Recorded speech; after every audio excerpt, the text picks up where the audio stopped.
Well, good afternoon, everyone, and welcome to our Myeloma Canada and COVID-19 update on our program's webinar this afternoon. I'm speaking to you from my home office, and I'm in the Eastern Townships in Quebec, and it's pretty yucky out there, gray and rainy. So hopefully it's sunny and warm where you are, but obviously spring is around the corner.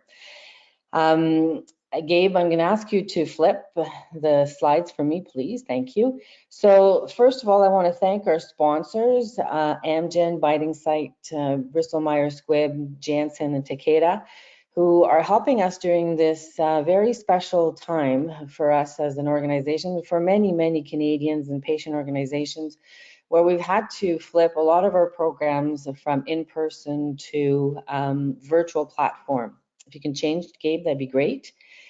So obviously, we are working here, each in our own homes. You can see on the screen, you've got myself, there's Gabe with his speakers, and he's about to lift off plane. And we've got Michelle, Marcy, and the four of us are going to be doing the presentations today. And there are two newbies for our organization. Patricia and Muriel have joined us as well. And I'll introduce them just here. So Muriel is our new manager of operation, and Patricia supports us in terms of development, operation, and coordinator. So she's going to be touching every one of our program. So not present today at our teleconference, our video conference is Shanika, Senior Administrative Assistant. She's busy answering the phones because we are still, working even though we are all remote.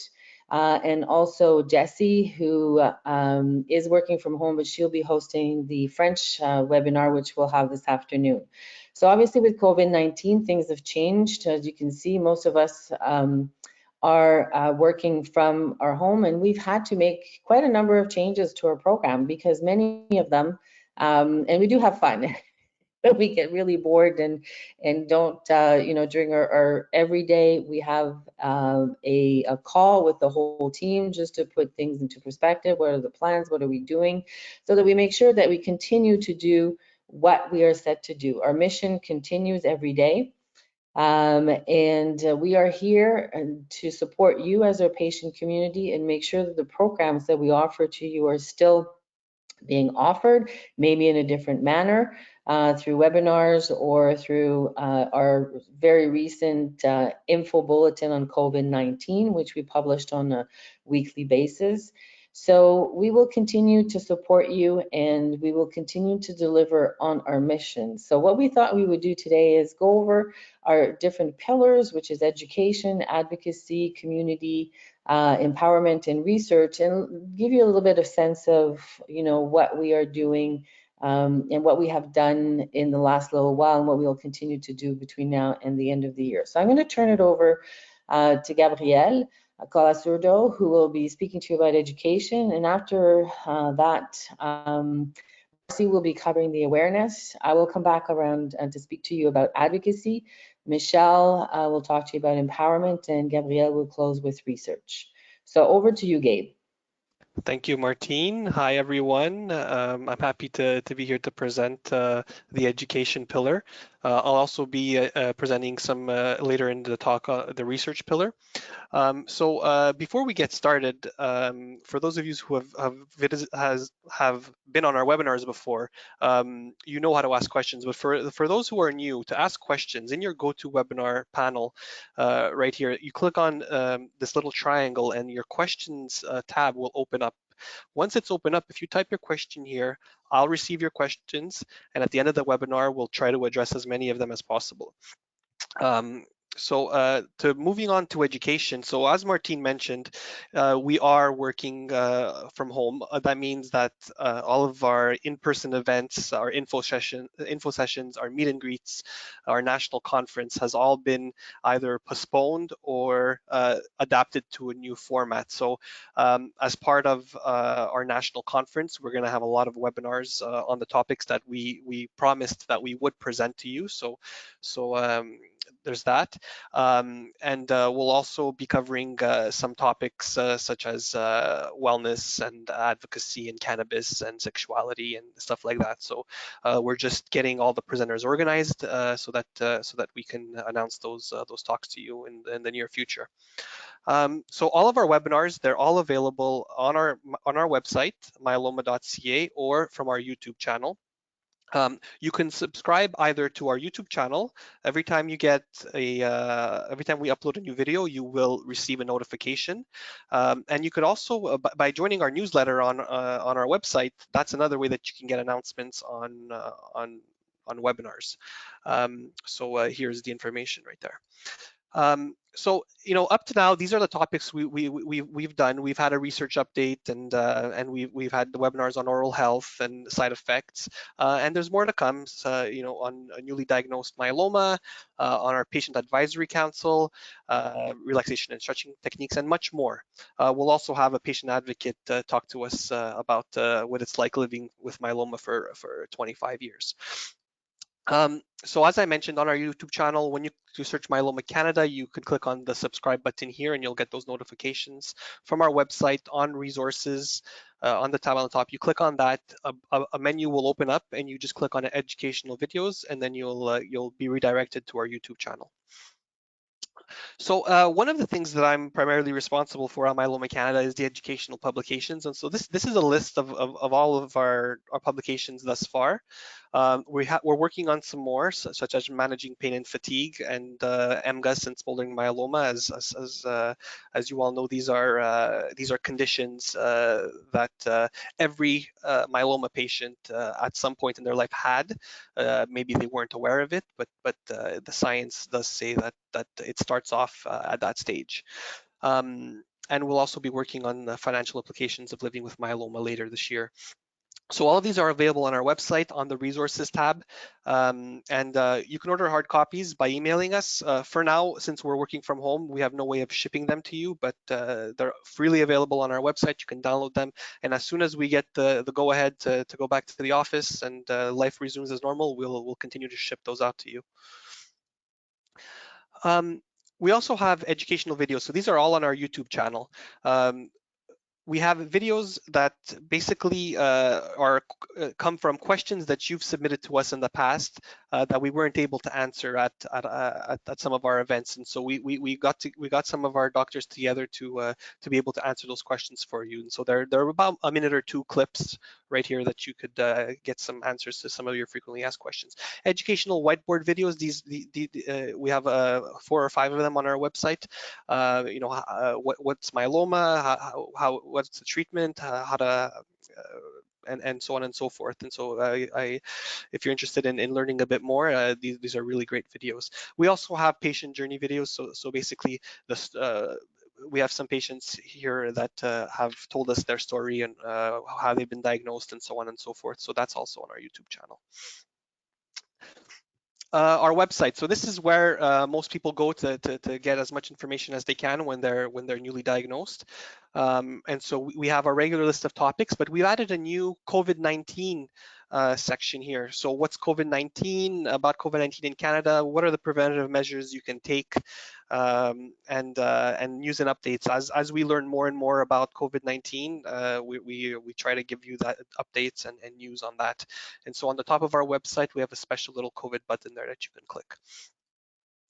And so with that, I'll pass it over to Marcy for awareness.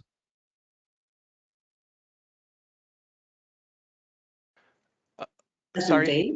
Yes. We hear you now, Marcy. Okay, thank you, Gabe. And I just want to say thank you to everybody for joining us. It's the next best thing to being there. So thank you. I'll just take a couple of minutes and talk to you about some of the awareness programs. This is our third pillar, and as you'll notice, a lot of the pillars are completely intertwined. So awareness goes with education, which goes with research and whatnot. So in order to keep you up and aware and to promote awareness out into the greater community, we have different programs and campaigns. The first one is if you join our community by simply going to the website and join, you'll get the free monthly e-newsletter. And in there, you'll have all different types of information on the newest updates in research, in clinical trials, in anything new that's coming up with related to drug access. We'll also be posting in here, there's all the new events and webinars, most importantly for right now, and any breakthroughs that are happening. We also are doing a weekly info bulletin called the COVID-19 and Myeloma Info Bulletin every week. But when we run the Myeloma Matters on a monthly basis, that will be integrated in here as well. Another category in here that's really interesting is every month we do a spotlight, and this highlights somebody within our community. And for our 15th anniversary, we're doing it a little bit different this year, and we're highlighting not only a patient or a caregiver, but also a medical expert as well, and what the relationship is with Myeloma Canada and how they've seen the trajectory over the past 15 years. So we really urge you to sign up. It's a plethora of information for you. Next slide, please. So this is the COVID-19 and Myeloma Info Bulletin that we said is coming out on a weekly basis. And what it is, it's a synthesis of information for you. There's so much information out there that on COVID-19, and it's hard to know what sources to trust and which are reliable. So what we've done is every week we prepare 3 or 4 articles that we find really pertinent and relevant to our community. We provide you with the link in the bulletin, and the link directs you right back to the hub that Gabe was showing you on our website. So you'll have that. You'll also have a listing of all of the new and upcoming webinars and the links to register directly on this page. And also you'll have links to access all of the past webinars that have happened. And again, once you're part of our community by signing up, you'll get the info bulletin automatically. Next. Another way of staying updated on what we're doing and how we're trying to create more awareness in the larger community is in real time, visit our social media platforms.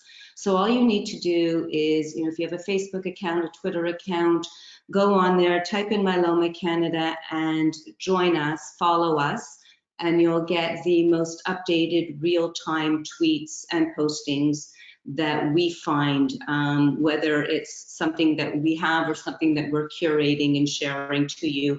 But everything here, again, is in real time and of pertinence to you. Okay. What you may have seen these. This is a campaign that we launched for our 15th anniversary to promote awareness, again, within the Canadian population as well as within the medical community. And myeloma is still a not overly well-known cancer, and that's one of the problems that we have and one of the struggles in getting diagnosed. And in order to try and promote early diagnosis and awareness for the disease, we really needed to do some higher awareness campaigns that really shock and make you take notice. So there was a series of 3 that ran. 2 were awareness focused only, and the 3rd one was awareness and giving. And these ran in social media, they ran in digital advertising, and they were on our website as well. And it's a play on words. It's Myeloma Sucks, and then it morphs into another program, which is the Myeloma Socks program, which hopefully you've seen and or have already bought your socks. And if you haven't, just go to the website and click on the button. There's a discount for quantity orders, and they're great. I think you saw the picture before of all of us wearing our socks. And it's important because it raises the conversation about myeloma. It gets people talking about, what are those cool socks? What is the logo? And most importantly, every pair that we sell helps to support our cause. So again, please go and order yours today. And we're glad to say that we have over 800 pairs that we've sold so far. And this is just a little collage of some of our pets, having fun with them, as well as members of our community. So again, we can't, put it out there enough that the more pairs we sell, the more money we raise to support our cause, and the cuter your feet look. So that would be a fantastic way of supporting us. And now I'll pass it back to Martine. Okay, thank you, Marcy. Those are really cool socks, and they're very comfortable as well. Their quality is quite good, I must say. So I know my whole family's got their socks, and so they actually really love them. So they're great for Christmas or for gifts, family events, etc. So I encourage you to order your socks. So I'm going to talk a little bit about advocacy. As you know, advocacy is important for our organization, and this is the way that we get our voices heard by decision makers, by policymakers, by governments. And it doesn't mean that we're cooped up and at home that we cannot do advocacy. And quite honestly, it gives us a little bit more opportunity to put more attention to this, because we could sit down and have teleconferences and meetings, and people have more time to listen to our issues. So obviously, what do we do to get our voices heard is we conduct patient surveys. So the best way to know how you are feeling, and we can convey that to the politicians and decision makers, is by doing patient surveys. And we do them for various reasons. It could be because there's a submission of a drug that's going to be made to the decision makers, so we need your input. Or we could do surveys to find out generally how you're feeling and what are your key issues around some of the important policy decisions or questions of the day. Drug pricing is currently really hot right now, with the Canadian Agency on Drug Pricing taking a look at how to regulate the drug prices in Canada. There's also the whole question of national pharmacare. So it's important that we get, again, our voices heard and we relay this information to decision makers. Usually we host awareness days in provincial legislature, and last year we did one in Quebec. This year we were planning to do one in Alberta, but unfortunately, we cannot be there physically, so we will resume that in 2021. We also do advocacy to mobilize the community when it comes to doing surveys or doing letters to your local government representative. We also publish position paper on some policy issues, and we also do a lot of work with health policy in consultation, where people come to us and ask us, what are our thoughts around some policy issues. So what's really exciting is that there's 2 new treatments in multiple myeloma that will be available in the next 12 months.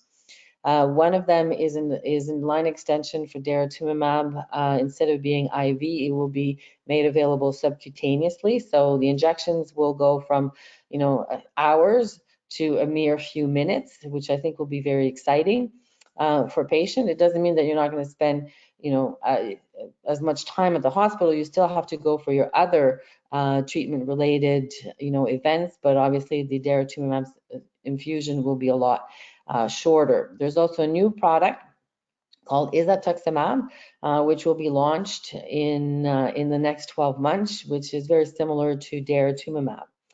For which we will have to do a patient submission to the decision makers to review the patient's perspective. Next slide, please, Gabrielle. Obviously, during COVID-19, there's a number of issues that have arisen, which we have put pen to paper, and those reflect protecting patients from COVID-19, cancer patients from COVID-19 exposure. We're trying to avoid patients going to the hospital. So for you, if you're having a treatment for your pre-stem cell transplant with Cyborg, for example, is there a way that you can replace bortezomib, which is administered subcutaneously, for which you have to go to the hospital, with another medication that would be oral, for example? So that would limit the number of times that patients need to go to the hospital. And so we've had a number of conversations with different provinces to ask them to look at this possibility, as well as manufacturers who make these medications, to make sure that we limit the exposure. And that if there's an alternative of an oral medication, then why don't we look at that? The second issue that have come up is that, there are some patients who are working and are covered under their private drug plans, or they're covered under their spouse's private drug plans. So what happens if, you know, your position is being furloughed, or, you know, you are not able to work? So because of COVID-19, now you become under the responsibility of the provincial drug plan. So will your drugs that you were taking on your private plans will continue to be covered on public drug plans? And we know that some of the private and public drug plans are not identical. They don't mirror each other. So we want to make sure that nobody falls through the cracks. And thirdly, drug shortages. You know, we hear about, you know, some of the drugs that are being used or taunted to be used in COVID-19. What does that mean if all of a sudden, you know, there's drugs that you need that are not available because of hoarding or over prescribing or whatever, you know, the issues could be? So those are the three issues that, you know, I've personally reached out to governments, and we've worked with other patient cancer organizations to make sure that, you know, there's no issues with respect to myeloma patients, but also with other cancer patients as well. Next, please, Gabe.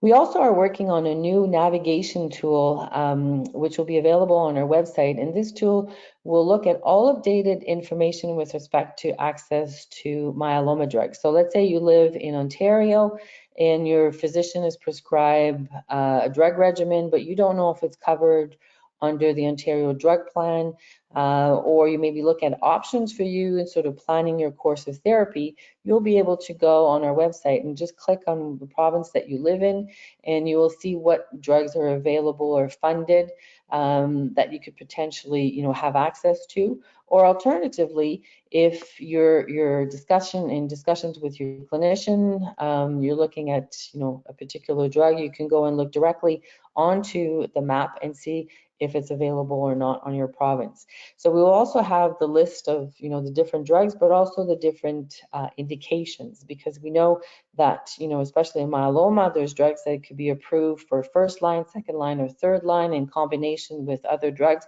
So it doesn't mean that a drug is listed, that it's listed for all indications. So the tool will be able to provide you with that kind of information. So that's one of the things that we've actually upped the ante, and given that, you know, we're in confinement and working on right now as we speak.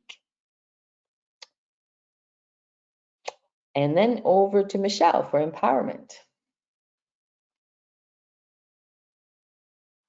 There you go. Thanks, Gabe. Okay, so hi, everyone.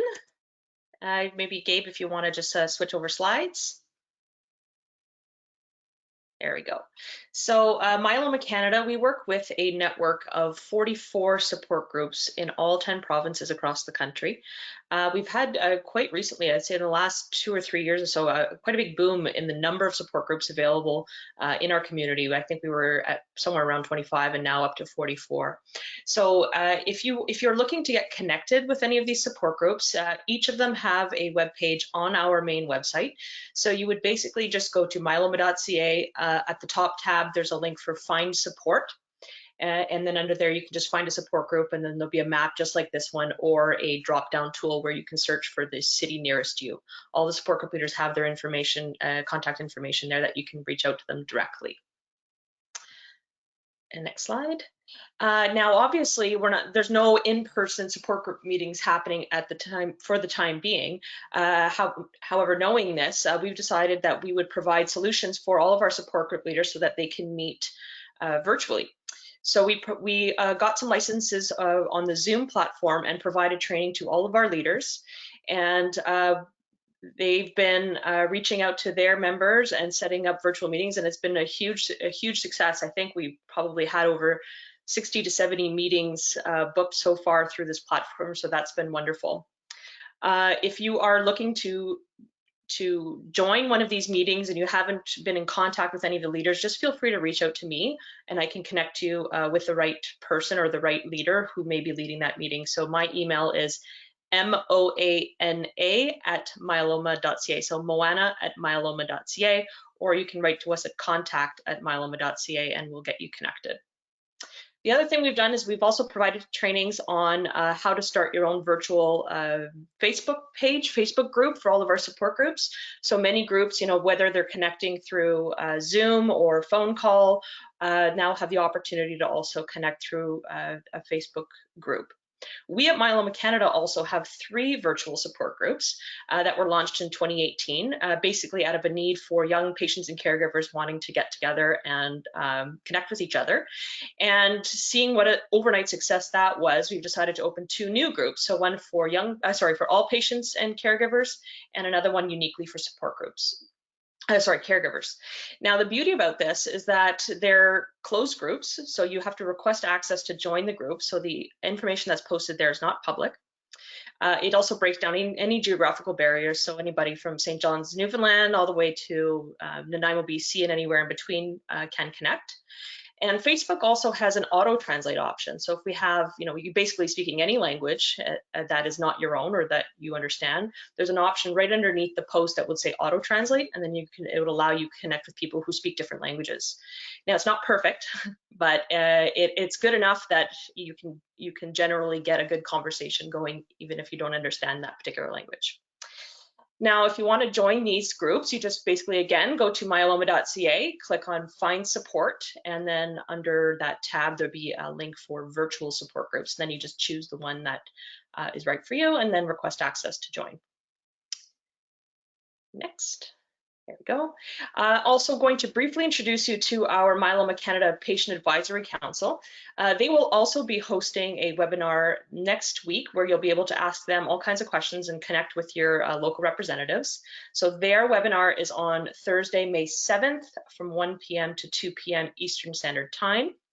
Now, the Patient Advisory Council is basically a committee that serves to help Myeloma Canada improve the services that we offer our community. So they're basically our ears to the ground and then our veins to our community to kind of see what we're doing well and maybe what we're not doing so well and the areas that we can improve. So they provide feedback on basically all of the different programs that we bring to you. So they're a huge help to us, and I'm looking forward for you guys to connecting and meeting with them directly, hopefully in person soon, but if not, so maybe on our webinar next week. So one really important program that we've taken a lot of time over the last few years and ongoingly and improving as we go along is basically trying to tailor all of the information that you need at the time you need it, so that you can have the best conversations and the most useful conversations with your healthcare team and really be involved in your healthcare decision making. So part of doing that is one, making sure that, myeloma is a very heterogeneous disease, and there's so much information available for newly diagnosed or whether you're pentarefractory and everywhere in between, and the information that you may be searching for isn't always the same as everybody else.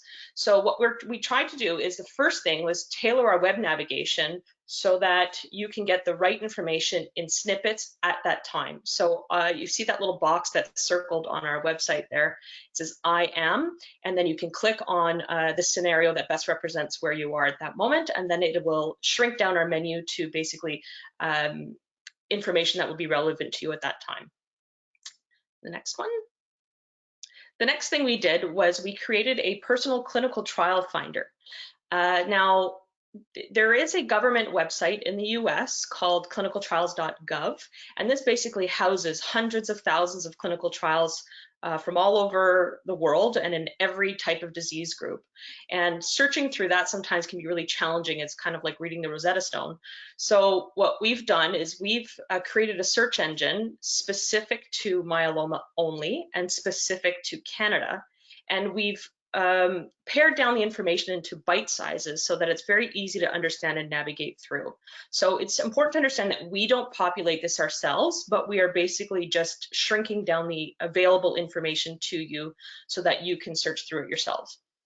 The cool thing about these features is that we've included a filter panel on the right-hand side where you can search basically by anything you need. So it can be either a search word, so you can search for a drug, something, a drug name in specific, or you can search for distance, the distance you're willing to travel for a clinical trial. So you would put in your postal code and the amount of kilometers that you'd be willing to go, or just leave that blank.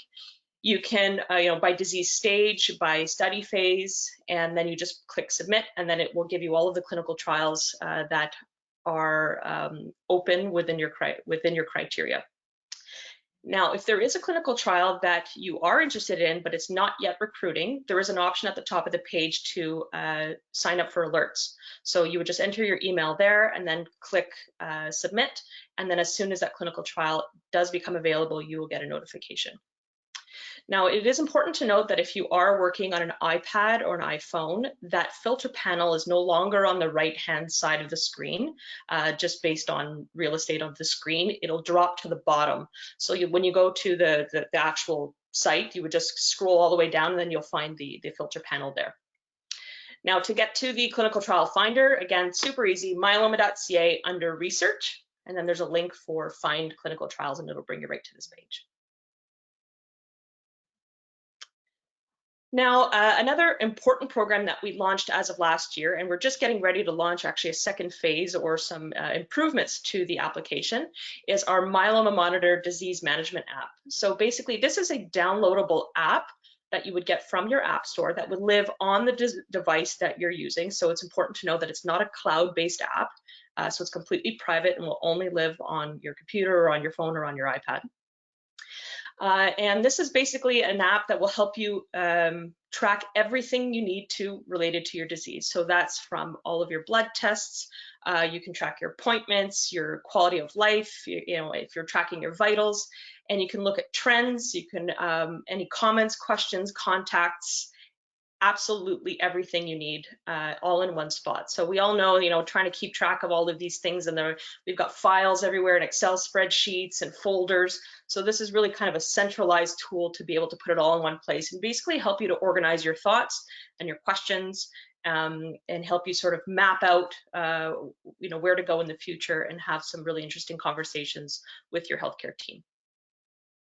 Oh, to access this, sorry, I should mention, if you want to just go back to Gabe, you would go again to myeloma.ca under resources, and then there's a link for Myeloma Monitor, and then that will bring you to whatever, whether you're on a Mac or you're on a PC or you're on your phone, then it'll bring you to the right link for what you need.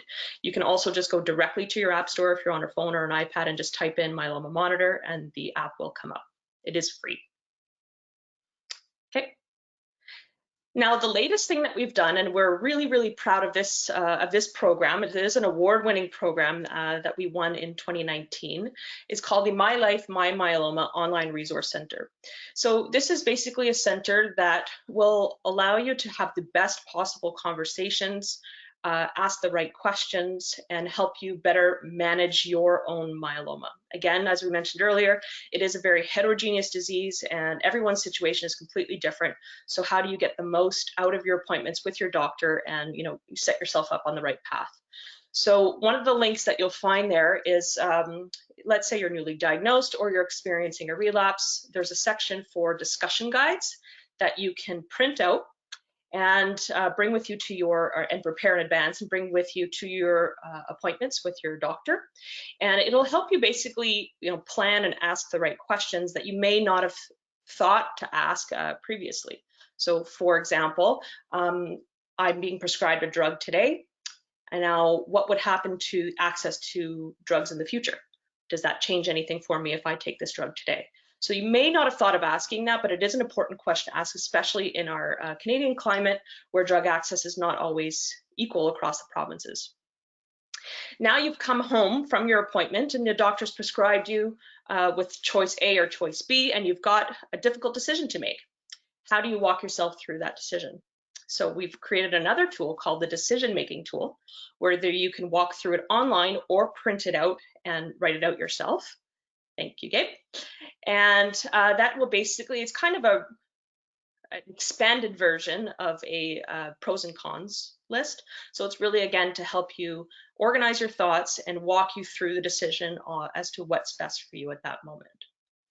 We've also included the Myeloma Monitor link there, so that's another way to access that application. We've included the Clinical Trial Finder and other resources. So if you've, example, been prescribed a certain drug and you don't necessarily know what else is available or what options are available to you, there are links on there to find some more information. Now in 2020, we're going to be including some new programs into this platform. So one will be, as Gabe mentioned, the financial implications of living with myeloma, as well as as Martine mentioned, the new provincial drug access navigator map. So if you want to have access to this program, it's the website is www.myeloma.ca, or if you go through our main website, myeloma.ca, and click on resources, you'll find the My Life, My Myeloma link there. Next. And on to my favorite event of the year. For those of you who are registered for our newsletter, you would have received a message yesterday with the launch of our 2020 Multiple Myeloma March campaign, which went out yesterday. The Myeloma March, for those of you who are new to our community, is a 5-kilometer walk that happens across the country in the fall in over 30 communities, and it's our flagship national fundraiser, but it's also a really great opportunity to bring the community together, to connect, to network, and you know, not everything has to be so negative, right? This is a really positive, fun, great way to bring the families together and show support. So this year, you know, given our situation, we're not really sure exactly where we will be in the fall, whether we will actually be able to physically walk together or not.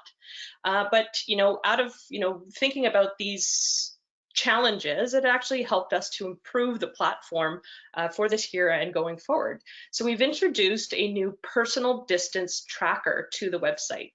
So what we thought we would do, and we thought it was kind of a fun challenge, is for you to challenge yourself throughout the spring and summer.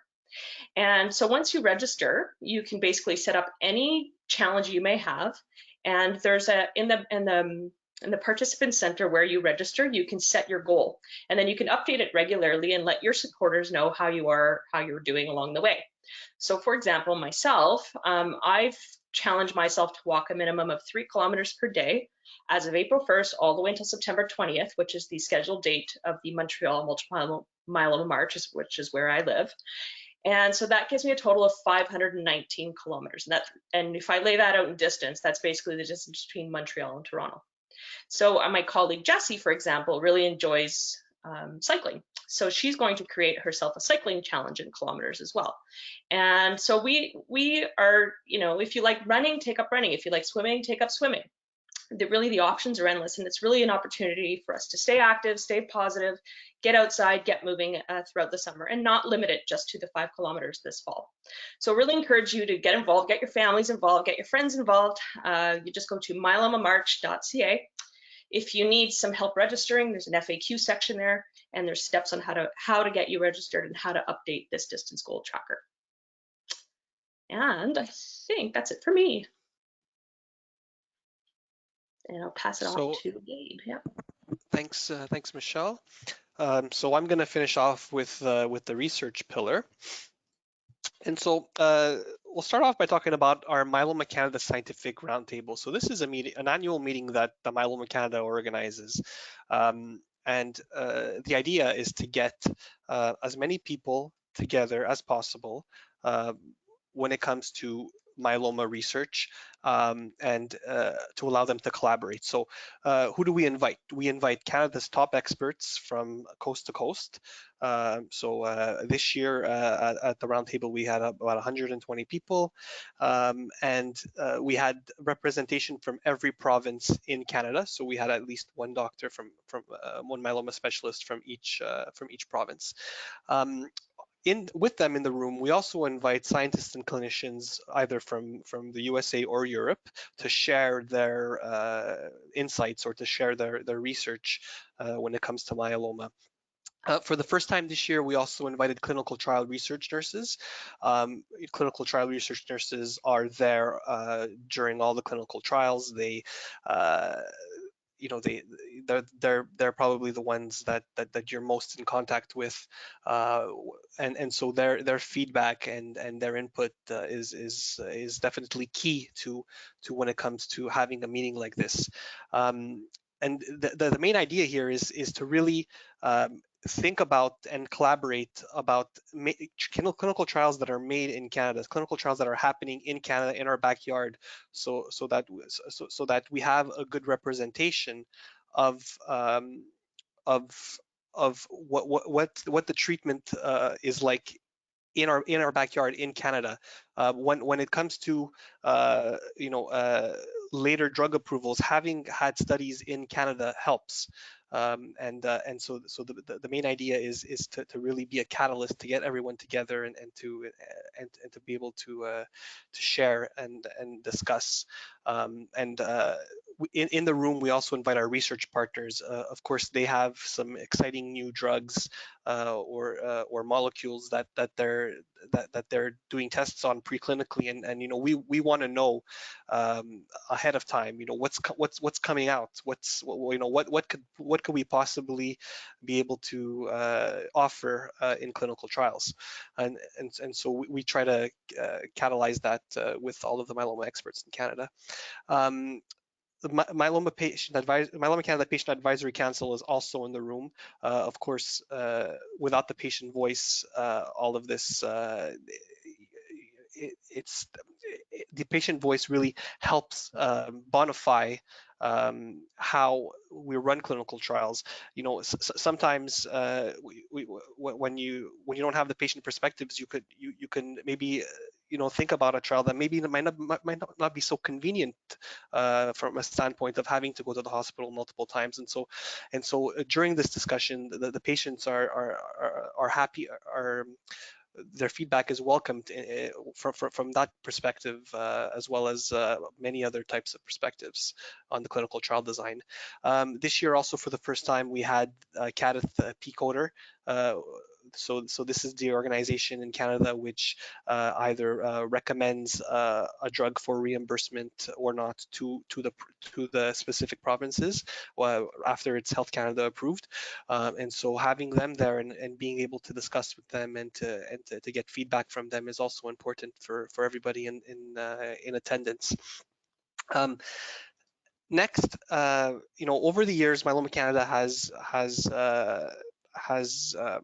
helped out with funding for research initiatives, and so we helped establish the Myeloma Canada Research Network in collaboration with all of the myeloma experts.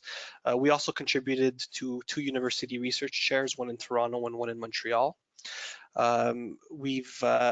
We've provided research grants in partnership with the Cancer Research Society, and we've also established the Andy Belt Meet Grant to support young investigators research. And so the idea here, as you can see a picture here, is to really, when there's a young researcher who has been doing some research on myeloma and we try to help them get to the major conferences so that they can share this information and learn, and also learn from other researchers who have been in the field for a lot of times, for a long time. Sorry. Something that was launched last year in the fall of 2019 is the Myeloma Research Priority Setting Partnership. So the idea here is to really ask the community what are your priorities when it comes to research. And so some of you may have answered the survey that went out last fall, and we had over 500 people participate in the survey. And so whether it be patients, healthcare or healthcare professionals, and from the survey we started looking at all the data, and there's over 400 questions that were generated. So what exactly are we doing here? So the idea is we want to find what the questions are. What are the top research questions that you want addressed when it comes to myeloma? Once we have those, we filter through all of them, and we want to have a list of let's say top 10 questions. And so we're going to come back to you and ask you, from these questions, can you rank them for us? Which one is most important to you? Once we have those specific questions that are your priorities that you want answered, then we can move on to the second, or I guess the third phase of trying to answer those questions. And so please keep your eyes out for the next survey. And you can learn more about it on our website, myeloma.ca research. The other thing that we've been working on, and very happy to announce that it's been that we've had an article published very recently in I think it was early February, and these are Canadian evidence-based guidelines, and they're published in a peer-reviewed scientific article. So the target audience for this type of article are doctors. The main target audience. These are journals that doctors will go and read to find out what's the latest information when it comes to the diagnosis and treatment of myeloma and related disorders. And so we worked with a group of I think eight doctors from plus more actually. So there's 8 authors here for this paper, and it's the consensus guidelines on the diagnosis of multiple myeloma and related disorders. So all of these doctors got into a room with Myeloma Canada. We helped facilitate the whole thing. We led the development of these evidence-based peer-reviewed consensus statements. And so how should myeloma be diagnosed in Canada in 2020? How should the related disorders such as MGUS or smoldering myeloma, what are the tests you need to run? What are the imaging tests you need to run? Under what circumstances do you need to run these tests? What are the bone marrow tests? What do you need to look for in the bone marrow to be able to diagnose myeloma? And so like I mentioned, the target audience here is are doctors, but not myeloma specialist doctors, more like community hematologists, doctors who may not see myeloma people with myeloma too often in their career. And so this is really a document that they can have and they could refer to make sure that they're following the best practices when it comes to the diagnosis of myeloma. And we're not stopping here. We're continuing to work on more publications. The next one that we've already started work on is right now is entitled "The Management of Myeloma Manifestations and Complications: The Cornerstone of Supportive and Survivorship Care." And the whole idea behind this one is to really treat the myeloma patient as a whole. So from the beginning of the journey to the end of the journey, what are all of the things that we can that the doctors can do to help improve quality of life? What are the types of supportive care that are given when you find that someone has something like hypercalcemia or has bone disease? What dosages should the bisphosphonates or bone protectors be given at? So that's all the types of information that'll be there. Again, mostly targeted for community hematologists. And so the idea here is to really help improve the care of people that are living with myeloma. And with that, I'm going to open the question period. And so we did receive a few questions during this period. And so I'm going to start with the first one. This one is probably going to be directed more towards Marcy. So there's someone who noticed that there's a lot of different colors and little different droplet colors in the presentation. What exactly do those mean? You're on mute, Marcy. Hold on. I'm going to unmute you. Go ahead. So that's a great question. What we did this year is we introduced different colors to identify each of our pillars.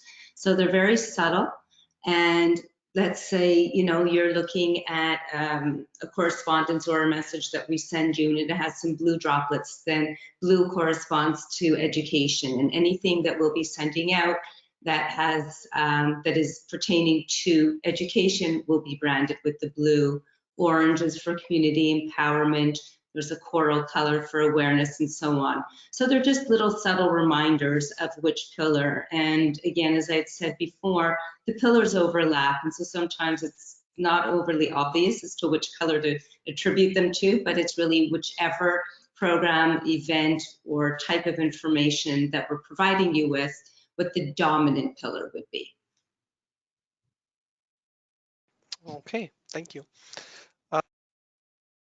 The next question that I have here is about the drug access tool. So someone's asking when is this when do we plan on having this available?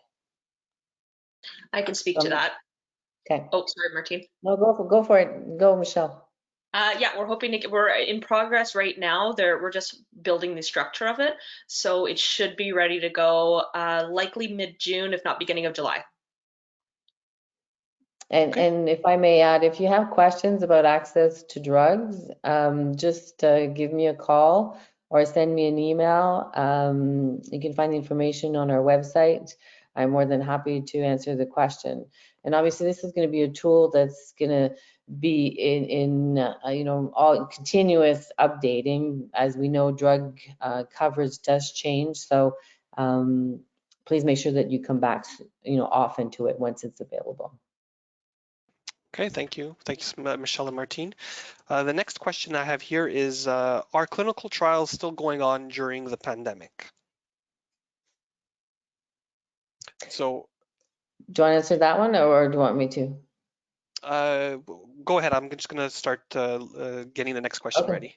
Yeah. No problem. I've had a number of conversations with different organizations like the Myeloma Canada Research Network. They, sort of do some clinical trials, as we've mentioned earlier, and we have funded clinical trials that they do, and they are progressing as planned. Obviously, there's some alteration in terms of the visits. Sometimes the visits could be done at home or by telephone. So in general, the Myeloma Canada Research Clinical Trials Network are still progressing. When it comes to pharmaceutical clinical trials, it may vary. It depended on where the trial was in their development. If it was early recruitment, they may have postponed the recruitment. Or if patients are on follow-up, then they're looking at different ways to collect the data. Obviously, the importance of the security of patients and making sure that you are safe when you go to the hospital. Now, I know that there may have been some clinical trials who have been delayed. So if they were about to start, they may have put them on hold for the time being. Thanks, Martine. I have another question here on clinical trials, and I think I'll answer this one. Simply the question is, there's trials going on in Canada, and specifically in Montreal at Hôpital Maisonneuve-Rosemont, they have trials on allogeneic transplant. And so basically this person is asking if any results can be shared when it comes to those types of studies. It's important to as mentioned, these are clinical trials, and so the allogeneic stem cell transplant is not something that is routine for everyone. This is done under a clinical trial. Now, I wouldn't be able to answer that question about the results because I'm simply not privy to those results, and none of us are really privy to those results.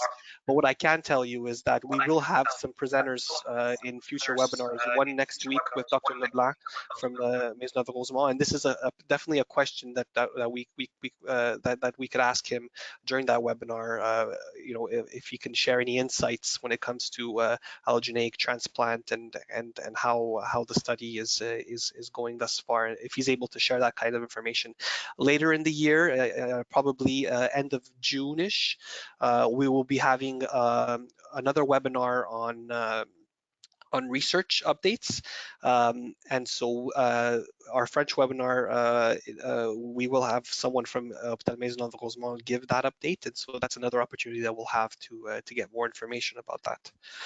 The next question I have here has to do with immunomodulatory drugs, and so someone is asking if we've heard that a drug, for example, like lenalidomide or Revlimid, might be beneficial against COVID-19. Martine, do you want to take this one, or I can take it? Well, I'm just going to give you the high level, and then maybe you can go into further details, Gabe. I mean, we're hearing a lot of drugs and treatments that could help or potentially hinder COVID-19 is a disease, a virus that we know very little, and the more we learn, the more we realize how little we know. So I think that the best, my best advice would be to follow the Dr. Jury blog from the International Myeloma Foundation, where they have spoken about different drugs, and talk to your doctor and answer, to get further answers to that question, because every case is specific. I mean, we look at what's happening with remdesivir in the US. I mean, the data is very, very, very young, very immature, but also very, very promising. So, we have to be very careful how we look at those. So, Gabe, do you want to add to that? Yeah, so I mean, I mean specifically with the drug in the question, lenalidomide or Revlimid, the trade name,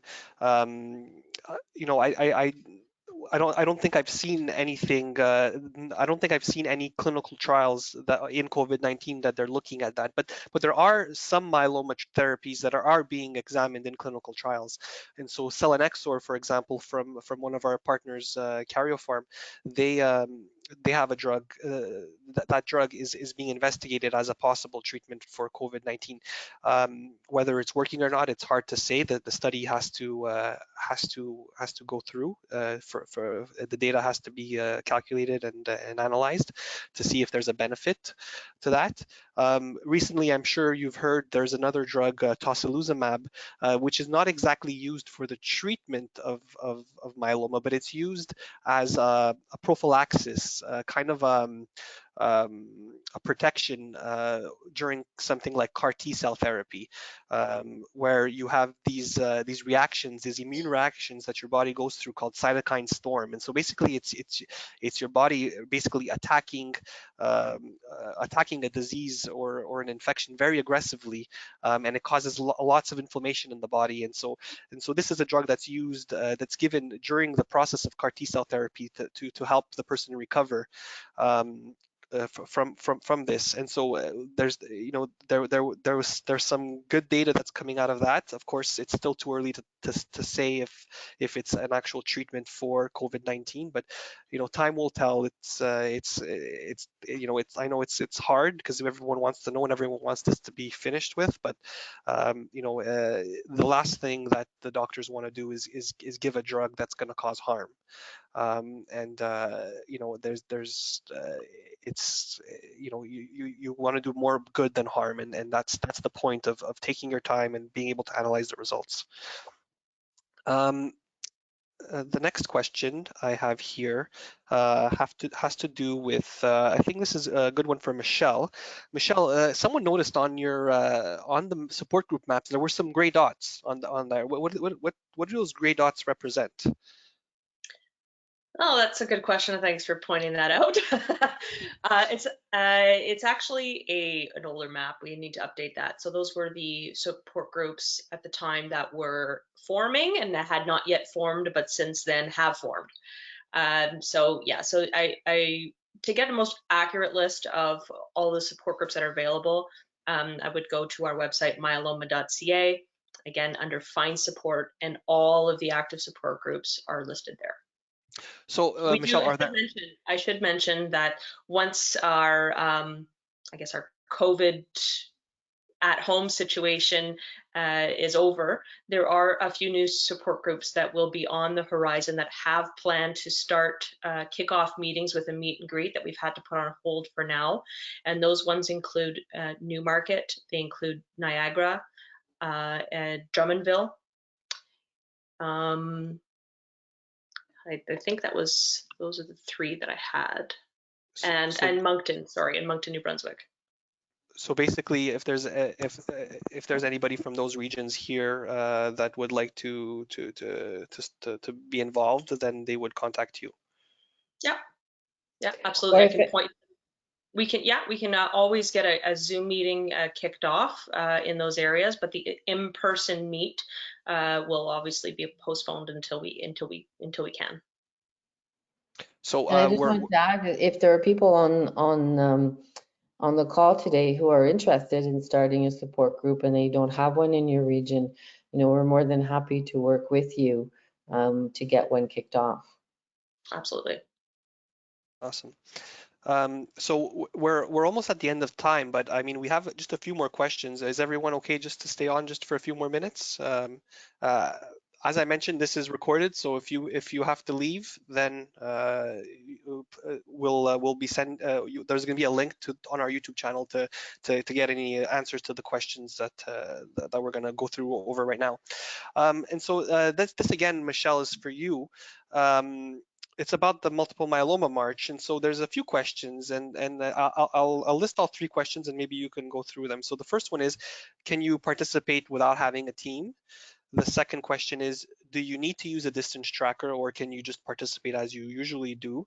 And I think that was it. There was only 2 questions.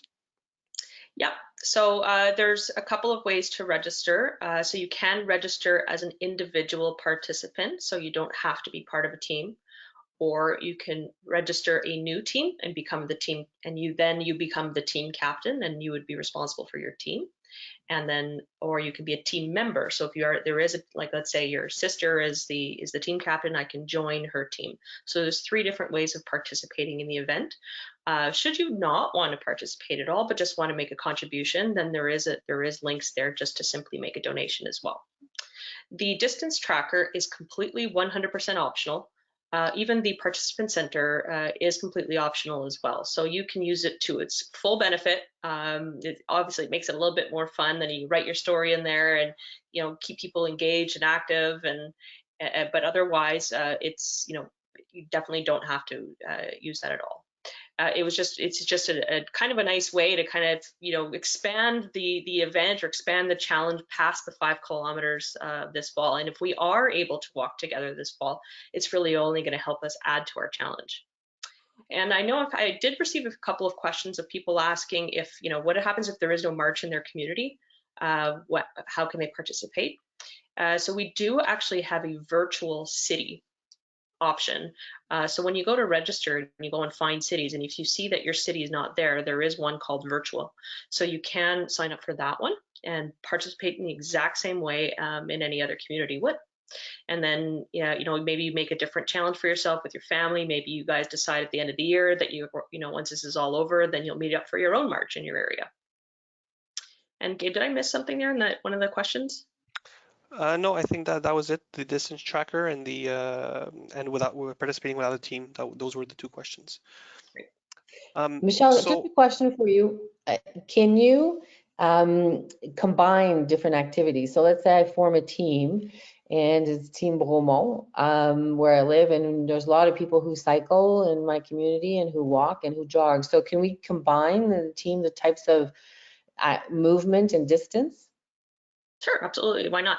So, within a team, you can decide, what you guys want to do as a team, or you choose your own challenge, even though you're part of a team. So that's what's being done in my family. I mean, my challenge of 3 kilometers per day that I'm doing with my husband is not the same that my mom is doing.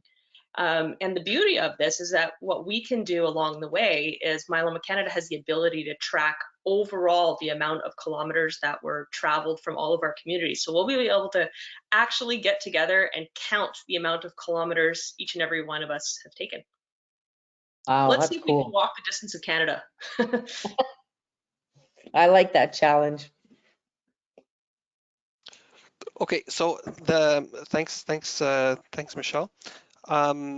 This one is going to be for Marcy. So, Marcy, with regards to the socks, are these, if you wanted to give them as a gift, or can these be purchased by someone and sent off to different addresses? And Yeah, absolutely. All you have to do is let us know. So you can either call us or send us an email at contact@myeloma.ca, and we'll know what your order is, and then just specify what are the shipping addresses and what is the bill of to address. Okay, Thanks, Marcy.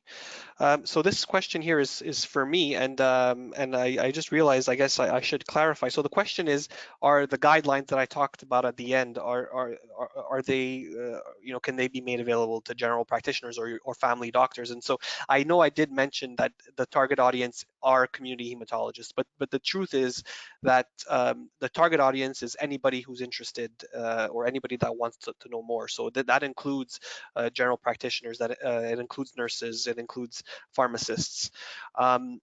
The beauty about the article that just got published is that you don't need a subscription to the journal to be able to read it. It's open source, and so that means all you got to do is go to the website and you can see it. So you don't have to pay any money, and so you can easily share it with people. And so I do urge people on the call today, if you do know someone who wants to know more about myeloma and how it's diagnosed, a healthcare professional, please do contact me, and I could be happy to send you a link to the article and so that you can share that with them.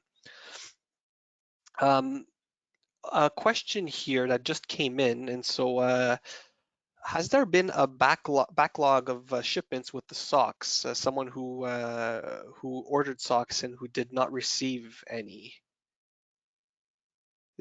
Is there a current? Maybe you want to answer that? So, is there a backlog? Like someone, is this maybe an oversight, perhaps? Are you aware of any backlog with the socks being shipped? there was a backlog initially as we were adjusting to our home office environments and getting the stocks. Basically, what we're doing is we're going in once a week to fill the orders. And again, we're doing it as safely as possible. We're following all of the different government measures to fill them. So if it's been more than 2 weeks since you've placed your order, let us know, send us an email or give us a call, and we'll track it and we'll get back to you on that. Okay, great. Thanks.